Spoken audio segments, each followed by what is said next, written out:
Siguiendo con la temática de las fundaciones superficiales, las ideas generales que ya se han dado en el tema anterior como introducción, creo que son bastante amplias y convincentes como para todos los elementos que estamos desarrollando. Ya hemos hablado de los cimientos corridos, ¿no es cierto? No, no hay mayores complicaciones. Obviamente cada uno tiene sus particularidades, como todo trabajo se necesita poner atención. Entonces nos tocaría ver el caso de las zapatas aisladas, ¿no es cierto? Que también ya hemos visto inclusive imágenes al respecto. El replanteo en este caso este, es un replanteo de dos hilos, ¿no es cierto? Se define la posición de la columna en función de la columna, del punto de intersección o posición de la columna, se define el replanteo específico, la forma y la posición exacta y las dimensiones de la zapata, en este caso, generalmente son cuadradas o rectangulares, ¿verdad? Y se traza el dibujo en el terreno y luego se empieza a excavar. Obviamente la excavación nunca va a ser exactamente igual que en el plano, por lo tanto el replanteo se lo tiene que ir verificando todo el tiempo, porque a veces los excavadores se desvían, ¿no? En su trayecto de excavar verticalmente, entre comillas. Entonces siempre el supervisor, el capataz, el encargado tiene que estar controlando y también antes de llegar al fondo de la excavación es bueno verificar para que no se excave de más, ¿verdad? No es conveniente excavar de más porque a pesar de que se lo podría, digamos, rellenar, pero no es conveniente porque ya hemos hablado de que el relleno es una complicación innecesaria porque se debe evitar fundar sobre relleno, así sea de poco espesor, o sea accidental, ¿no? Entonces es mejor excavar un poco menos, más bien un poco menos, y unos centímetros antes de llegar a la cota de fundación definida en los planos y luego hacer una compactación, de modo que con la compactación ya se llegue al nivel definitivo. Ahora, esto estamos hablando en el caso de que no haya plantilla. En el caso de que haya plantilla, el espesor previsto de la plantilla tendrá que ser habrá que considerar en lo que acabo de explicar, de que antes de llegar a la cota de fibra, se haga una compactación, de modo que con el suelo compactado y nivelado, supuestamente nivelado, estemos con el nivel exacto para vaciar la plantilla y una vez que vaciemos la plantilla, llegamos a la cota de fundación definitiva. Entonces, esa sería la tarea del replanteo, de la excavación, de la continuidad del replanteo. Ya hemos dicho que el replanteo es una actividad continua. Luego viene la compactación y la plantilla. Generalmente para las zapatas se hace plantilla y hemos visto una foto en el tema anterior en la que inclusive la plantilla estaba muy grande, ¿no es cierto? Aquí tenemos otros ejemplos donde además están poniendo algunos soportes para que el canastito de los fierros de la columna quede exactamente en su posición, ¿no? Algunas veces se tuerce. Aquí tenemos otro ejemplo.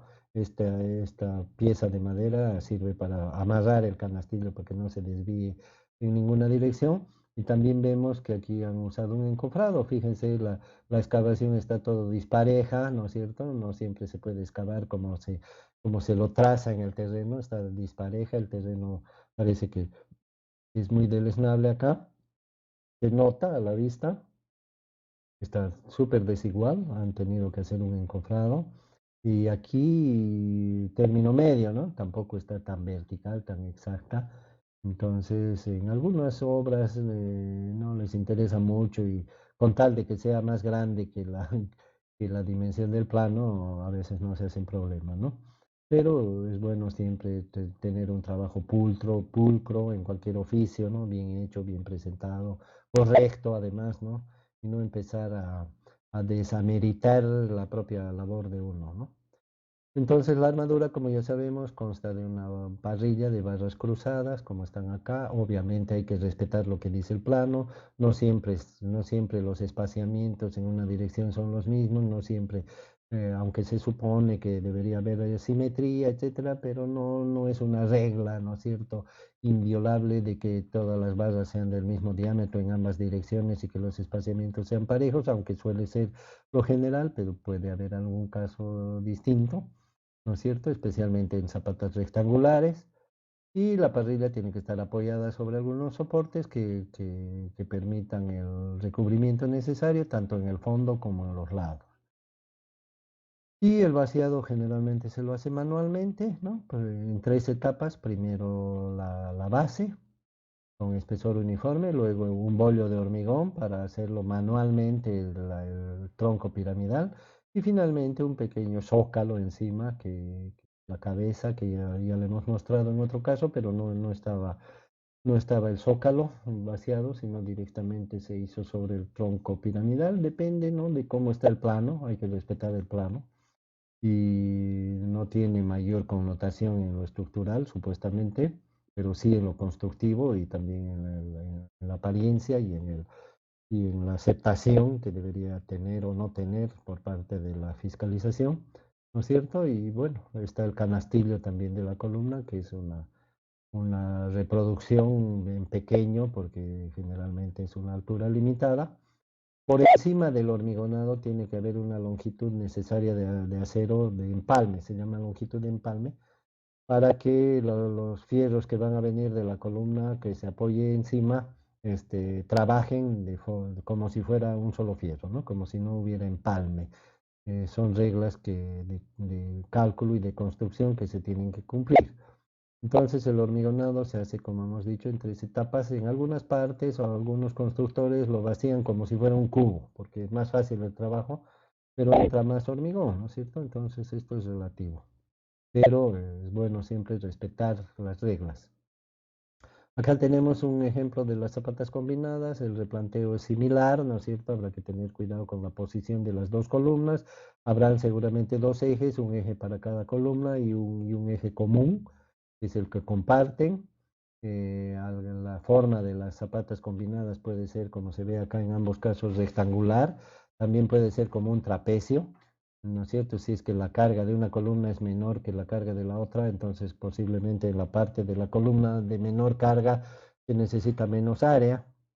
Entonces puede ser supongamos un cuadrado de menor tamaño que el cuadrado de la zapata más cargada.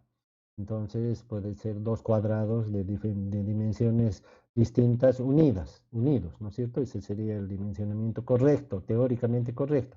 Pero en la práctica sería más incómodo, ¿no es cierto? Hacer la mitad de la zapata de una dimensión y la otra mitad de otra, y también más complicado para los fierros, etcétera. Entonces, probablemente es mejor hacer un solo rectángulo, aunque una de las zapatas esté sobredimensionada en su dimensión, ¿no? Sea más grande de lo que se necesita, pero constructivamente es mejor, como se aprecian estas dos imágenes.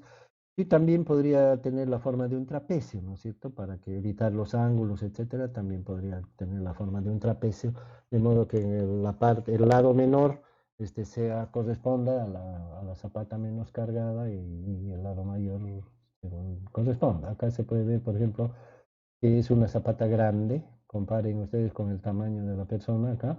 Es una zapata grande, y se puede observar de que parece más bien un cabezal, ¿no?, de pilote, porque aquí noto algunas señales. Pero cualquiera de los dos casos sirve para mencionar algunos detalles. Es una excavación grande, no tiene los taludes verticales, fíjense, tiene taludes inclinados. El volumen de tierra que se ha sacado debe ser el doble o el triple de lo que hubiera sido necesario si se excavaba verticalmente. Fíjense, ahí está la connotación del costo en cuanto al tipo de excavación que se va a hacer. Otro detalle que podemos notar es la escalerita acá para seguridad, ¿no? Entonces, y bueno, no es encofrado, ¿no? Ya está vaciada la zapata. Las vigas de fundación, otro ejemplo, la muestra clásica de una viga de fundación. Ahí tenemos un pequeño dibujo. Y aquí en construcción está la armadura de la viga y la armadura de las columnas que se van a apoyar. Parecería que va a ser una zapata o tal vez el muro de una casita, ¿no? De una vivienda, por la dimensión de las columnas, digo, ¿no? Entonces no hay mayores secretos, ¿no es cierto? Se excava, se hace la armadura generalmente prefabricada, se la introduce en su lugar y se hormigona. Acá no vemos ningún encofrado, seguramente se va a hormigonar en la excavación, no es una excavación muy pulcra, que se diga, muy lineal, muy perfecta, pero también se ve que el terreno no es tan bueno, ¿no? Ambas cosas se combinan para hacer un trabajo mediocre, digamos, no tan sobresaliente. Luego tenemos la construcción de las plateas. En las plateas hay una diversidad muy grande, ¿no?, de situaciones. Hay plateas gigantescas y hay otras que no tanto. el clásico modelo de una platea es el que se ve a la izquierda, pero en la práctica, tal como se dice aquí, pueden haber muchas variantes según el cálculo y las circunstancias. Acá, por ejemplo, tenemos la foto de una gran platea con muchas columnas que se nota que son grandes por las armaduras que se ven y debajo de ellas hay un refuerzo, ¿no es cierto? En la fundación no es que se apoyan directamente en la platea de un solo espesor, sino que hay partes que tienen mayor espesor. Estos son refuerzos en el cálculo que se hace en el proyecto del diseño de la platea. Hay refuerzos así, como se ve aquí, que son aislados, uno para cada columna. Hay refuerzos de nervios que unen una columna con otra. Hay refuerzos de ambas cosas. Hay refuerzos de nervios que van así encima de la armadura de la platea, sobresalen a la platea. Y hay refuerzos que más bien van por debajo de la platea, es decir, como si excaváramos como para cimientos corridos, digamos, en algunas partes, generalmente entre columna y columna. Hay otras plateas que son de espesores diferentes, o sea, no como esta que se ve parejo, sino que en algunas partes es más profunda la excavación y de mayor espesor el hormigón y por supuesto las armaduras también. Esto es función de las cargas que sufren las columnas y de la economía de la platea, por ejemplo, en este caso, en esta imagen, para no hacer todo esto, posiblemente podríamos hacer toda la platea del mismo espesor, este mayor espesor, no el menor. Pero imagínense, en relación de costos, seguramente la cantidad de material y de dinero que se gastaría si lo hacemos de un mismo espesor, seguramente es mayor que el trabajo que nos vamos a tener que hacerlo en dos etapas, ¿no? Una etapa lo de abajo y una etapa todos los elementos que están encima, encofrando y todo lo demás. Entonces, son decisiones técnicas y económicas para cada caso.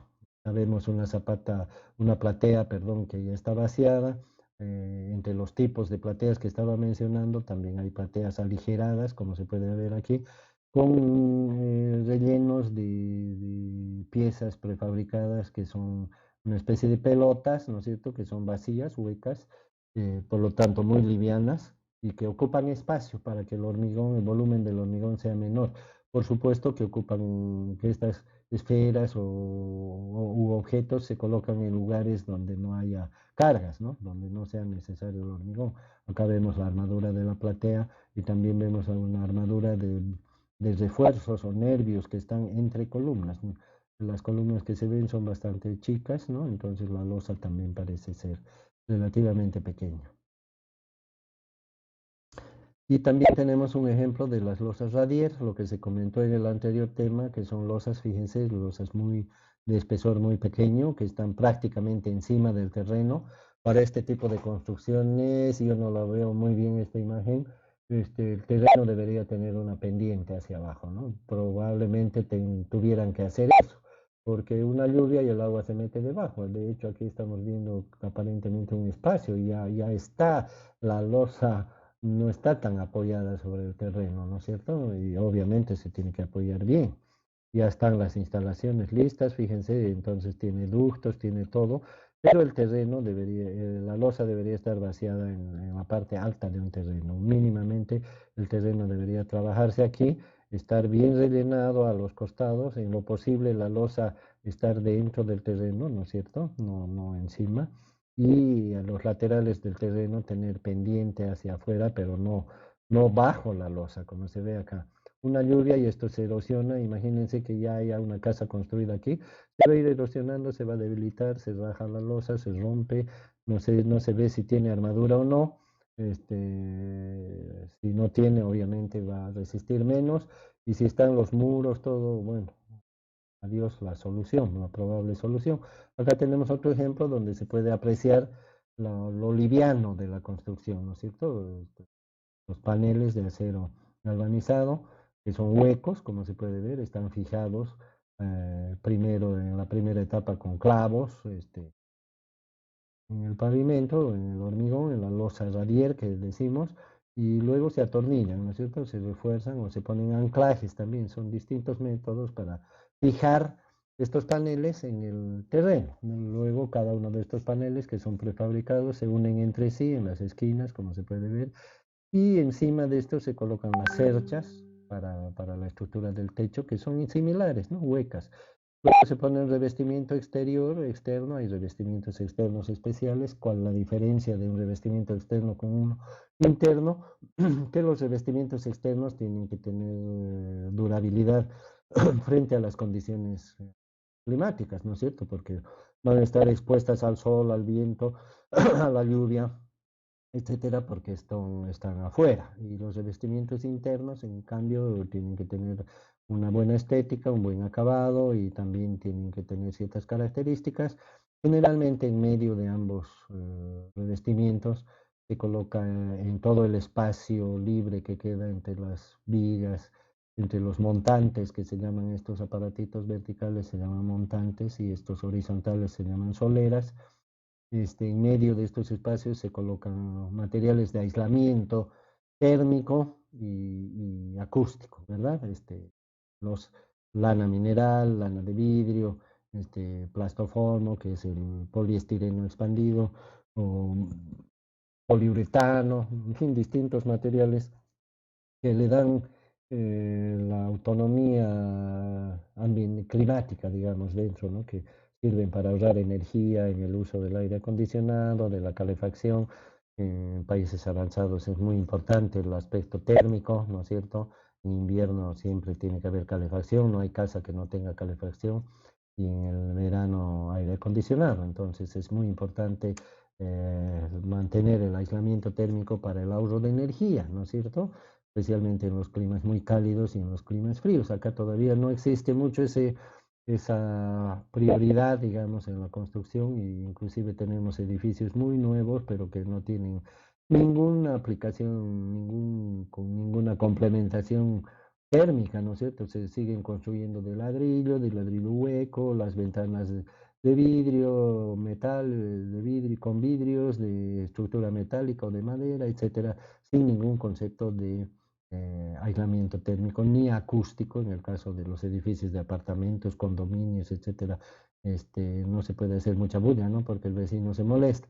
Entonces, ese tipo de conceptos en estas construcciones, a pesar de que se nota que son económicas, rápidas, livianas, etcétera, sin embargo, prevalecen bastante. Acá vemos que los espesores de los paneles no son muy grandes, entonces seguramente el aislamiento también no va a ser muy grande, porque el aislamiento, aparte del material, depende también del espesor del mismo y de la forma de contacto, ¿no? Directamente aquí, a pesar del aislamiento térmico, estas piezas de panel atraviesan de un lado al otro, o sea que son puentes térmicos, ¿no? A través de estos elementos metálicos de la estructura va a pasar el calor de un lado al otro, ¿no? A pesar del aislamiento, el aislamiento solamente va a estar al medio. Claro que es peor que no, que es mejor que no tener nada, ¿no? De aislamiento, pero se comporta mejor térmicamente una estructura de madera o también una estructura metálica como esta, pero que anule los puentes térmicos, de manera que eso hay muchas técnicas, ¿no? Por ejemplo, una de ellas es de que los materiales de revestimiento no hagan contacto con las armaduras, ¿no? De que haya también un aislamiento entre las piezas metálicas y la superficie que va a ser calentada. En este caso, si estuviera más caliente afuera, no siempre es así. A veces está más caliente adentro que afuera, cuando afuera hay nieve, por ejemplo. Entonces, todos estos elementos, ¿no es cierto?, son parte de la construcción moderna, y ese tipo de fundación que se utiliza es una losa, como se puede ver, en muchos casos sin armadura, y muy importante el drenaje. También es importante para mejorar la estabilidad de la losa y alejar el tema de la erosión, a pesar de lo que ya dije, de la necesaria pendiente y de drenaje adecuado. Nunca es bueno en este tipo de construcción hacer como está en esta imagen, que el panel, las paredes están al borde de la losa, ¿no? Siempre, lo ideal sería dejar la losa en demasía, digamos por lo menos 80 centímetros de más en todo el perímetro, para que sirva no solamente como acera, sino además esa parte, como cualquier acera, tiene que tener pendiente para que el agua de lluvia salga hacia afuera, y mejor si esa acera tiene un cordón, ¿no es cierto? Un cordón que se suele llamar también un pendolón, una entrante, casi digo saliente, pero en realidad es entrante porque entra dentro del suelo, como los cordones de acera de las calles, ¿no es cierto? Lo que vemos es un pretil, pero en realidad el cordón va más adentro. Entonces eso hace de que el agua, si es que quisiera infiltrarse por debajo de la losa, es más difícil, ¿no? Porque el cordón de la acera tiene una profundidad mayor que la losa. Así que va a ser más difícil. Y el ancho de la acera también aleja la posibilidad de que el agua llegue hasta la losa que está sirviendo como fundación. Todos esos detalles, ¿no? Algunas veces estas losas, cuando no nos olvidemos que aquí va a venir el techo va a tener algún tipo de revestimiento, mejor si es liviano, ¿no es cierto? Usar un techo liviano, pero de todas maneras tiene su peso y esas cerchas o tijeras o cualquiera sea la estructura del techo se va a apoyar sobre estos elementos. Entonces, en muchos casos se construye encima una viga de refuerzo que juega más o menos el mismo papel que la viga de cadena, ¿no es cierto? Para que un extremo de la cercha, por ejemplo, no asiente sobre un vano de estos pequeñitos y la solerita de acero se va a doblar, ¿no? Porque no tiene una capacidad como para resistir la carga de una cercha con su techo encima. Y peor si tiene cielo falso más. Entonces, generalmente se coloca una viga encima, una viga de refuerzo del mismo material, ¿no? Del mismo material y encima recién se asienta el techo, que también tiene que ser un techo liviano, ¿verdad? Un techo liviano y también tiene que tener aislamiento térmico, etcétera, todas las cosas que hemos dicho y tiene que tener alero y el alero tiene que ser más corto más grande, mejor dicho, que la acera, ¿no? Más ancho que la acera para que el agua no caiga en la acera, si es que hay acera, ojalá hubiera, si no, imagínense el techo también va a contribuir a la erosión del suelo y de la losa. Entonces, cuando hay carga de techo y es muy pesada, en muchos casos se refuerza la parte donde se van a apoyar, la parte de los muros de los paneles que estén cargados, se refuerza con acero, ¿no? Con barras transversales o se hace una especie de entellón, una especie de cimiento corrido, un poquito más profundo en la parte donde van a ir los muros cargados, por decirlo así. Entonces, y ahí se refuerza. Puede ser con hormigón o sin, perdón, con armadura o sin armadura. Si es que fuera más profundo, trabajaría como un pequeño cimiento corrido, ¿no? Entonces, son detalles de este tipo de construcción. Siempre se tiene que compactar. La plantilla generalmente no se usa porque el hormigón va a ir asentado directamente en el terreno.